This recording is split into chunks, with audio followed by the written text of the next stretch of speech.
Hi everyone, welcome to Global Online. This is Ankita Sood. Paper 1 में research aptitude का एक important topic है research report writing. Research report writing का क्या format होता है, क्या उसके रूल्स रेगुलेशंस होते हैं और कैसे क्वेश्चंस एग्जाम में पूछे जाते हैं, इन सभी चीज़ों का ध्यान रखते हुए एक एमसीक्यू सीरीज में लेकर आई हूँ जिसमें से एज इट इज क्वेश्चंस ज़रूर एग्जामिनेशन में देखने को मिल सकते हैं. स्टूडेंट्स पेपर वन की बेस्ट प्रिपरेशन के लिए एक कंप्लीट कोर्स हम लेकर आए हैं जिसमें आपको एग्जाम के लेवल के हिसाब से और प्रीवियस ईयर के क्वेश्चन पेपर को एनालाइज करके पढ़ाया जाता है। डेली 3 लाइव लेक्चर्स के साथ पेपर से पहले आपका पूरा सिलेबस तो कवर होगा ही, साथ ही पीवाईक्यूज और एक्सपेक्टेड क्वेश्चंस के साथ आपकी रिविजन भी करवाई जाएगी। एक सबसे खास बात यह है कि इस कोर्स में हम आपको एक स्पेशल व्हाट्सएप ग्रुप में ऐड करेंगे जिसमें हर क्लास के बाद उसकी पीडीएफ आपको मिल जाएगी, जिससे आपकी तैयारी और आसान हो जाती है। साथ ही आपके कोई भी डाउट्स हैं तो आप अपने टीचर्स के साथ यहाँ पर डिस्कस कर सकते हो। अपडेटेड मॉक टेस्ट है जिसमें से as it is questions exam में आते हैं। एंड इसके लिए न्यू बैच जो स्टार्ट हो रहा है, लिमिटेड पीरियड के लिए ऑफर लेकर आई हूँ, जिसको ज्वाइन करने के लिए इन नंबर्स पर आप व्हाट्सएप के थ्रू कांटेक्ट कर लीजिए। साथ ही स्टूडेंट्स कुछ फ्री वीडियोस अवेलेबल है ग्लोबल ऑनलाइन ऐप में, इसको डाउनलोड कीजिए। स्टोर सेक्शन पर जाकर सर्च बार में लिखना है कोर्स का नाम, दैट इज आसाम स्लेट। जैसे ही आप कंटेंट पर जाओगे आप देखोगे कंप्लीट कोर्स अवेलेबल है, लाइव क्लासेस आपको मिलेंगी, फुल सिलेबस मॉक टेस्ट के साथ साथ यूनिट वाइज प्रैक्टिस सेट भी आपको मिलते हैं जो कि बहुत ही ज्यादा हेल्पफुल है। तो फर्स्ट क्वेश्चन है, what is the accepted style of referencing in writing an educational research report. So जब भी आप एक एजुकेशनल रिसर्च कर रहे हो और उसकी रिपोर्ट आपको लिखनी है, कौन सा रेफरेंसिंग का स्टाइल आपको यूज करना चाहिए, ये इस क्वेश्चन में पूछा है। ऑप्शन पर जाने से पहले आपको बताती हूँ कि स्टाइल ऑफ रेफरेंसिंग क्या होता है। देखो, कुछ हमारे पास रिसर्च के दौरान सेट ऑफ इंस्ट्रक्शंस होते हैं। जैसे कि अगर एक बुक की बात करें, हम एक बुक का टाइटल होता है, बुक के ऑथर होते हैं, बुक का पब्लिशर होते हैं, डेट ऑफ पब्लिश होता है किसी बुक का। तो ये सारे कुछ सेट ऑफ इंस्ट्रक्शंस हैं जो कि उस बुक के लिए कंपलसरी है।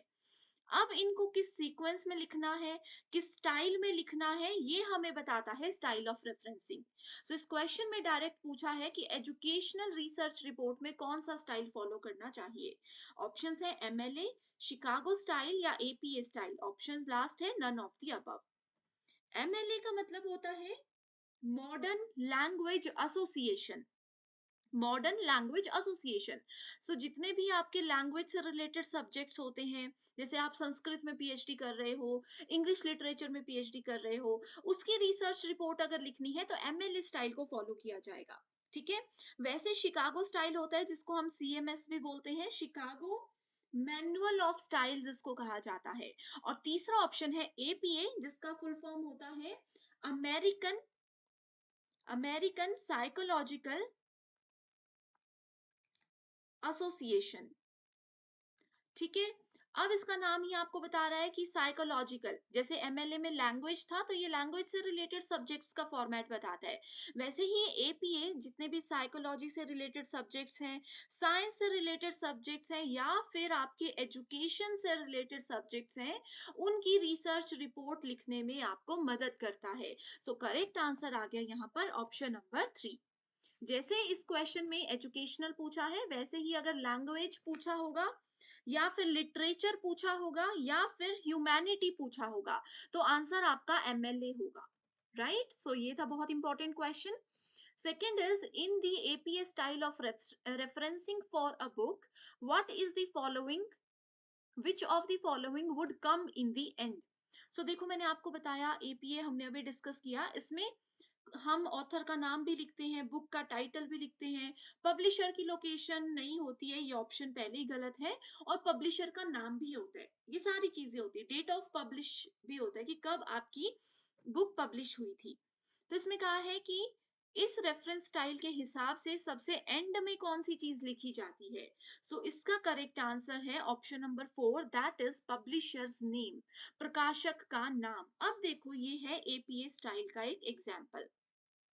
इस सीक्वेंस को आप लोगों ने याद रख लेना है। एपीए हमें कहता है कि सबसे पहले हमें जो उस बुक का ऑथर है, उन बुक के जो लेखक हैं, उनका नाम लिखना है।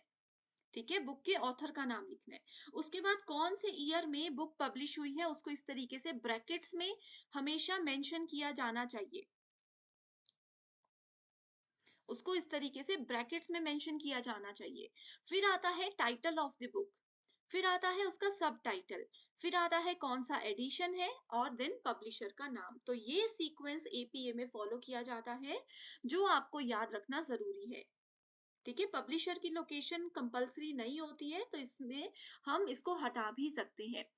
अब इस क्वेश्चन को थोड़ा सा ऐसे भी पूछा जा सकता है, एग्जाम में आप लोगों के पास इस तरीके की 4 स्टेटमेंट्स दी होंगी और आपको पूछा जाएगा कि बताइए कौन सा एपीए स्टाइल को फॉलो करता है। तो आपको थोड़ा सा आइडिया होना चाहिए कि ये ऑथर का नाम है, ये बुक का नाम हो सकता है, ये टाइटल हो सकता है बुक का। तो इस तरीके से चीजें आपको दी जाती हैं। अगला क्वेश्चन है, what is the full form of MLA as a referencing style. So अभी अभी मैंने आपको बताया एमएलए क्या होता है, modern language association. Correct answer है ऑप्शन नंबर 2। ये देखो, मॉडर्न लैंग्वेज एसोसिएशन में सबसे पहले ऑथर का नाम आता है, फिर टाइटल आता है, देन उनका एडिशन, पब्लिशर और सबसे लास्ट में आता है ईयर ऑफ पब्लिकेशन। सो ये डिफरेंस है। आप एमएलए और एपीए पर मेजर फोकस रखिए, यहीं से क्वेश्चंस आते हैं सबसे ज्यादा। नेक्स्ट क्वेश्चन है, very very important, most repeated question है ये। व्हेन टू और more successive footnotes refer to the same work, which of the following is used. तो सबसे पहले हम देखते हैं कि फुटनोट्स क्या होते हैं। सो फुटनोट्स कुछ ऐसे नोट्स होते हैं आपकी रिसर्च रिपोर्ट में, जो कि बिल्कुल बॉटम में रखे जाते हैं। फुट मतलब पैर के पास, पैर, तो फुटनोट्स भी बिल्कुल एंड में, बिल्कुल डाउन में, बिल्कुल बॉटम में लिखी जाती है किसी भी पेज के। फुटनोट्स क्या करते हैं, हमें जो भी हमारी एडिशनल इंफॉर्मेशन है वो प्रोवाइड करने में मदद करते हैं, या फिर जो भी रिसोर्सेज हम लोगों ने अपने रिसर्च के दौरान यूज किए हैं, उन रिसर्च रिसोर्सेज को साइट करने में, यानी कि उन तक पहुंचने में हमें मदद करते हैं। तो इसमें कहा है कि जब दो या दो से ज्यादा फुटनोट्स एक ही काम को रेफर कर रहे हो, तो उस जगह पर हम क्या टर्म को, क्या एक बेसिक कोड को यूज करते हैं। तो इसका करेक्ट ऑप्शन है IBID। ओके, IBID का मतलब ही होता है सेम प्लेस, कि एक ही चीज दो तीन जगह पर हमने पॉइंट आउट कर दिया, लेकिन पहुंचना एक ही जगह पर था, ऐसे।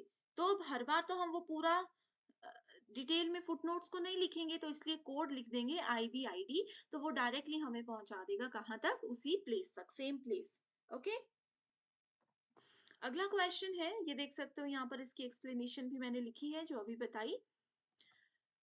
While writing reports या manuscript, researchers sometimes use the abbreviation FN, which implies what? Okay, so अब यहाँ पर बच्चे कंफ्यूज मत होना। देखो, रिपोर्ट्स तो पता है, रिसर्च रिपोर्ट क्या होती है, मैन्यूस्क्रिप्ट क्या होता है। मैन्यूस्क्रिप्ट आपके रिसर्च की एक फाइनल कॉपी होती है। ठीक है, आपके इसमें क्लियर क्लियर टाइटल, क्या क्या मेथड्स आपने यूज किए रिसर्च में, उसकी एक फाइनल कॉपी जो होती है वो मैन्यूस्क्रिप्ट या रिपोर्ट कहलाती है। इसमें कई बार ऑथर FN एक एब्रिविएशन, एक शॉर्ट की यूज करते हैं। इसका मतलब क्या होता है, figure number, following number, final note या फुट नोट। सो देखो, वैसे तो यहाँ पर आंसर है फुट नोट, लेकिन बहुत से बुक्स में आपको फिगर नंबर भी दिखेगा। जनरली होता क्या है, FN जो है वो जनरेट किया गया था फिगर नंबर के लिए ही, लेकिन बहुत से जगह पर ऐसा देखा गया है कि फिगर नंबर के लिए वो FIG या FIGN रेफरेंस को यूज करते हैं। तो एग्जाम में अगर ये क्वेश्चन आता है तो फुटनोट ही इसका करेक्ट आंसर होगा। ओके, नेक्स्ट है, which of the following is the main reason why researchers include a bibliography in their research report. So bibliography हमने कल भी देखा था थोड़ा सा, कि बिब्लियोग्राफी स्टेप्स ऑफ रिसर्च में आता है। तो क्यों इसको इंक्लूड किया जाता है, ठीक है। बिब्लियोग्राफी बेसिकली एक डिटेल्ड लिस्ट होती है, एक बहुत ही डिटेल्ड लिस्ट होती है of references cited in your work and also a background readings. Simple language में बोलते हैं, चलो ठीक है, बुकिश लैंग्वेज छोड़ दो, सिंपल लैंग्वेज ये बोलती है कि मान लीजिए मैं अपनी रिसर्च कर रही हूँ, अब मैं इतनी ज्ञानी तो हूं नहीं कि मुझे सब कुछ पहले से पता था। मैंने अपनी मदद करने के लिए कुछ बुक्स पढ़ी, बुक 1, बुक 2, बुक 5 बुक्स मैंने पढ़ ली, दो तीन वेबसाइट्स भी मैंने देख ली, दो तीन लोगों के लिटरेचर्स को भी मैंने रिव्यू कर लिया। ठीक है, तो बिब्लियोग्राफी में हम उन सब चीजों को मेंशन करते हैं। सो ऑप्शंस में देखो क्या कहा है, to impress readers with their extensive reading list बढ़ाने के लिए तो ये बिल्कुल भी नहीं होती है। To make the report appear longer and more impressive, अपनी रिपोर्ट को बढ़ा चढ़ाकर दिखाने के लिए इसको यूज किया जाता है, नहीं। To provide readers with references for further research, अब कोई और रिसर्चर है, जैसे मान लीजिए रिसर्च का मेरा टॉपिक है एबीसी, अब इसी एबीसी टॉपिक पर अगले 2 साल के बाद कोई और पर्सन आकर रिसर्च करने चाहते हैं, तो उनको मेरे बुक में बिब्लियोग्राफी वाले सेक्शन में से ये आइडिया हो जाएगा कि अच्छा मैम ने कौन कौन सी बुक्स पढ़ी थी, किस किस बुक को उन्होंने बेस्ट मान करके रिसर्च अपना किया था, ताकि उनको अलग से वो रिसर्च ना करना पड़े, डायरेक्ट वो बुक में जाकर के देख सकते हैं। ठीक है, तो ये है इसका correct answer, option number 3। So students देखो, ये क्वेश्चंस इंपॉर्टेंट है, अगर आपको ये सीरीज पसंद आ रही है और आप चाहते हो कि इसी तरीके की एमसीक्यू सीरीज में कंटिन्यू करूं, तो मुझे एक बार ना कमेंट करके जरूर बता दीजिए। किसी सवाल में कंफ्यूजन है तो भी बता सकते हो, एंड कोई आपकी रिक्वेस्ट पे पर्टिकुलर यूनिट है पेपर 1 की, या पर्टिकुलर टॉपिक है जिसपे आप चाहते हो कि फटाफट से मैं उसको कंप्लीट करूं रिसर्च के साथ साथ, तो वो टॉपिक या वो यूनिट का नाम भी आप मुझे बता दीजिएगा, एंड मुझे मोटिवेटेड रखने के लिए कमेंट जरूर कीजिएगा, ठीक है। In which of the following formats research abstract is a must, शोध सार अनिवार्य होता है किसमें। सो रिसर्च एब्स्ट्रैक्ट क्या होता है, समरी होती है। आप लोगों को थीसिस तो सबको पता ही है, डिटेल में नहीं पता तो सुना तो सब नहीं होगा। थीसिस की जो ब्रीफ समरी होती है कि आपने अपनी थीसिस में क्या लिखा है, उसको आप लोग थोड़ा सा शॉर्ट वे में बताते हो, एक पैराग्राफ के फॉर्मेट। अब थीसिस तो बहुत बड़ी होती है, अब किसी के पास समय नहीं है कि पूरी थीसिस पढ़े, तो वो रिसर्च के एब्स्ट्रैक्ट को पढ़ लेगा। वो आपकी पूरी थीसिस, पूरा आपने जो 1 2 साल 5 साल लगाकर रिसर्च किया है, उसको 200 से 300 शब्दों में आपको बयान करना है, एक छोटे से पैराग्राफ में उसको प्रेजेंट करना है। तो ये कहाँ कहाँ पर अनिवार्य होता है, research article, seminar paper, thesis या research synopsis. So correct answer है ऑप्शन नंबर 1 2 एंड 3, ये तीनों जगह पर रिसर्च एब्स्ट्रैक्ट जरूरी होता है। अब सवाल आता है रिसर्च साइनॉप्सिस यानी कि सारांश क्या होता है। सभी बच्चों ने मास्टर्स की है, साइनॉप्सिस सबने लिखे होंगे। अब ये दे दिया मैंने आपके लिए एक होमवर्क क्वेश्चन कि बताइए साइनॉप्सिस क्या होता है। चाहे गूगल पे सर्च करो, चाहे बुक से देखो, लेकिन कमेंट जरूर करना, क्योंकि पेपर में इसमें से एज इट इज डेफिनेशन आती ही है। नेक्स्ट है assertion reason based question, format and styles of referencing in research thesis are formal requirements। so ये बोल रहा है कि जो भी हम स्टाइल्स वगैरह यूज करते हैं, ये एक फॉर्मल रिक्वायरमेंट होती है, ये हमारे कॉलेज वाले हमें बोलते हैं कि भाई ये कंपलसरी ही है, औपचारिक आवश्यकता है। तो ये बिल्कुल सही कहते हैं। दूसरा है formal requirements and their observance help promote standardisation and objectivity. इसमें बोला है कि इसको फॉर्मल रिक्वायरमेंट इसलिए कहा गया है, एंड फॉर्मल रिक्वायरमेंट ये होती है कि एक स्टैंडर्ड मेंटेन करने में, किसी भी चीज का स्टैंडर्ड मेंटेन करने में, और हमारा क्या उसका ऑब्जेक्टिव है, क्या उसका मेजर पॉइंट है, उसको रिप्रेजेंट करने में हमें मदद करता है। सो करेक्ट आंसर है ऑप्शन नंबर 1 कि both the statements are absolutely true, and the correct answer here is option number 1। Next is the personalistic style of writing a research report are permissible in which of the following research। अभी तक देखो हम styles में MLA, APA, CMS ये सब पढ़ रहे थे। अब इसमें बोला है पर्सनलाइज स्टाइल, कि आप अपने हिसाब से रिसर्च रिपोर्ट में स्टाइल कर सकते हो, अपने हिसाब से कुछ भी चीजें लिख सकते हो। लेकिन ये कौन सी रिसर्च की फील्ड में आपको परमिशन मिलती है, कौन सी रिसर्च आपको बोलती है कि जैसा आपका मन है वैसे ही रिसर्च रिपोर्ट आप लिखो। बहुत से कॉलेज, बहुत सी यूनिवर्सिटीज भी ऐसी होती हैं जो आपको बोलती हैं कि जैसा आपका मन है आप उस तरीके से रिसर्च रिपोर्ट लिख सकते हो। Grounded theory, experimental, participant, historical या केस स्टडी रिसर्च। सो इसका आंसर है grounded, participant observation based research और केस स्टडी मेथड। ठीक है, अगला है स्टेटमेंट बेस्ड क्वेश्चन है, there is no difference between format and style of writing and referencing in a thesis and research article. अब देखो इसमें बोल रहा है कि ये कोई भी डिफरेंस नहीं होता है, तो ये तो बिल्कुल गलत है, क्योंकि फर्क होता है। राइटिंग, हम कैसे थीसिस और रिसर्च राइटिंग में क्या स्टाइल फॉलो कर रहे हैं, क्या फॉर्मेट फॉलो कर रहे हैं, उनमें डिफरेंस है, ये हमने अभी पढ़ा। एमएलए और एपीए का मैंने एग्जांपल बताया था कि दोनों में डिफरेंस होता है। स्टेटमेंट 2 बोलती है research ethics and it's observance is mandatory for all the researches.